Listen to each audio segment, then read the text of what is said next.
¿Qué es la lesión renal aguda? ¿Cuáles son los principales sistemas de clasificación de la lesión renal aguda?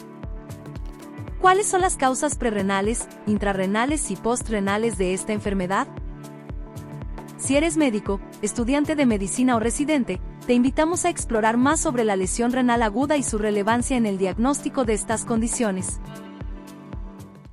Como tal, la lesión renal aguda, o AKI por sus siglas en inglés, se denota por una disminución abrupta de la tasa de filtrado glomerular, suficiente para disminuir la eliminación de productos de desechos nitrogenados y otras toxinas urémicas.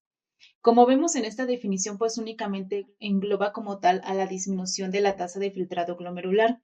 Sin embargo, otro parámetro importante para tomar en cuenta para el diagnóstico, pues va a ser la disminución de los volúmenes urinarios. En esta imagen les muestro las clasificaciones que a lo largo del tiempo se han utilizado para la definición de la lesión renal aguda y como vemos en un inicio, digamos que de derecha a izquierda se muestra la evolución de las definiciones. Antes, pues, únicamente se tomaba en cuenta este aumento de la creatinina y solamente a partir de la falla como tal se tomaba en cuenta la disminución del volumen urinario. Sin embargo, pues el tiempo establecido aquí para como tal definir la lesión renal aguda, pues tenía que ser mayor a 24 horas.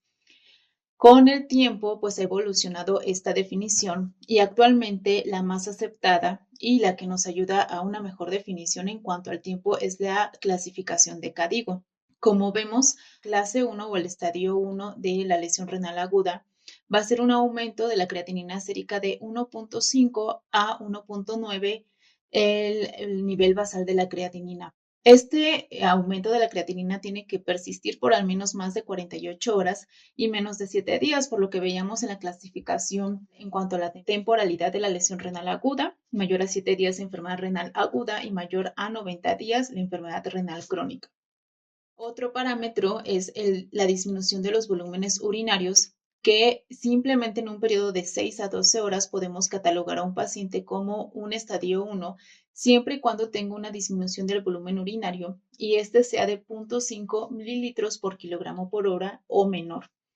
Es decir, en un rango de tiempo tan corto como 6 horas ya podemos decir que nuestro paciente tiene o no lesión renal aguda simplemente con el volumen urinario. El estadio 2, en cuanto a la creatinina, tiene que ser un aumento de 2 a 2.9 veces la creatinina basal y el volumen urinario tiene que persistir menor a este rango por más de 12 horas. El estadio 3 va a ser un aumento de la creatinina basal de más de 3 veces o simplemente tener una creatinina aislada de más de 4 miligramos por decilitro o criterios de inicio de terapia sustitutiva renal. Aquí, en el estadio 3, pues ya como tal hablamos de una anuria, es decir, menos de 0.3 mililitros por kilogramo por hora, pero tiene que persistir más de 24 horas o estar sin volúmenes urinarios por más de 12 horas. Estas nuevas clasificaciones, sobre todo, pues nos van a servir de ayuda para poder diagnosticar a tiempo a nuestro paciente y sobre todo evitar la progresión, ya que mientras más elevado sea el estadio de la lesión renal aguda, le va a conferir a nuestro paciente mayor riesgo desde cardiovascular hasta mayor morbimortalidad. En esta tabla prácticamente se resumen la mayoría de las causas de la lesión renal aguda. La tenemos que clasificar no solamente en tiempo y en grado de la lesión renal aguda, sino también en las causas. ¿Por qué? Porque vamos a tener causas prerrenales, causas intrarrenales o causas posrenales.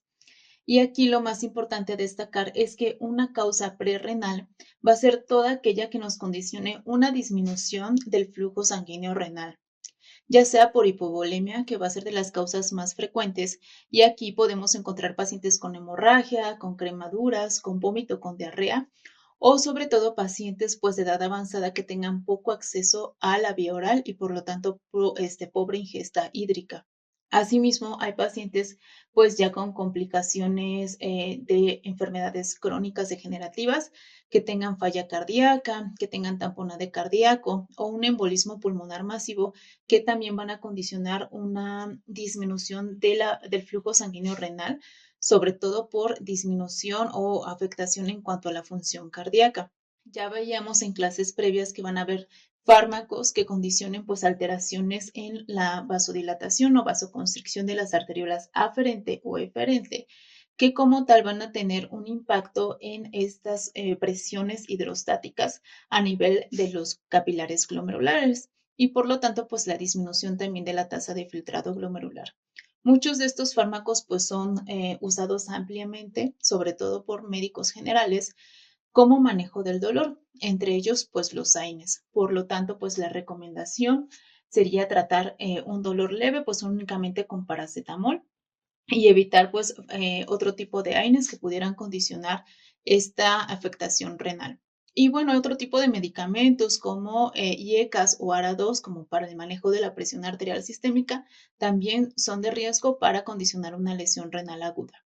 Y vemos aquí que nos menciona otras causas como un síndrome hepatorrenal o un síndrome compartimental abdominal, en las cuales vamos a comprometer sobre todo esta presión hidrostática en los vasos intraabdominales. Un síndrome hepatorrenal, bueno, se va a llevar a cabo por una vasodilatación esplácnica, por lo tanto, fuga capilar de líquidos y disminución también del flujo sanguíneo renal. Y pues obviamente otras condiciones que nos causen una vasodilatación sistémica, como la sepsis, el síndrome de respuesta inflamatoria sistémica o el síndrome hepatorrenal, también nos va a comprometer como tal esta perfusión renal. Como vemos, las causas intrarrenales pues son mucho más amplias, sin embargo pues son un poco más raras que las causas prerrenales.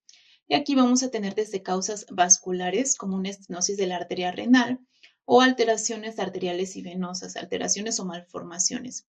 En cuanto a la microvasculatura, esta también puede estar comprometida y se va a deber sobre todo a alteraciones, podrían ser autoinmunes, genéticas, congénitas, pero también, como vemos aquí, las mujeres embarazadas que presenten preeclampsia o eclampsia van a tener una alteración microvascular que puede conllevar a este daño glomerular.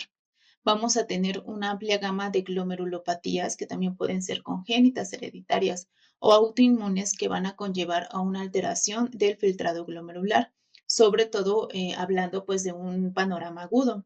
En cuanto a una causa todavía intrarrenal, pero hablando de esta estructura, ya no tanto intraglomerular, sino en el espacio túbulo intersticial, aquí van a obedecer sobre todo a causas farmacológicas y de otras alteraciones como rhabdomiólisis, como una paraproteinemia en la cual se van a formar ya sea cristales o alteraciones tubulares condicionadas por estas alteraciones metabólicas que también pueden dañar al túbulo intersticio y con lo tanto dañar también o alterar el filtrado glomerular.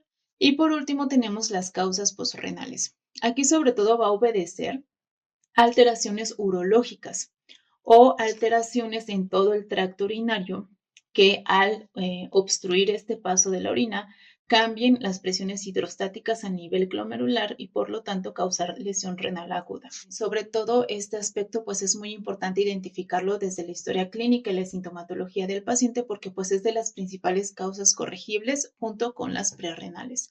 Y entonces son pacientes que a lo mejor lo ideal sería referirlos a urología para un tratamiento oportuno y poder evitar la progresión de la lesión renal. Si te gustaría seguir aprendiendo más sobre temas médicos, suscríbete al canal y activa las notificaciones para no perderte nada. Gracias por acompañarnos.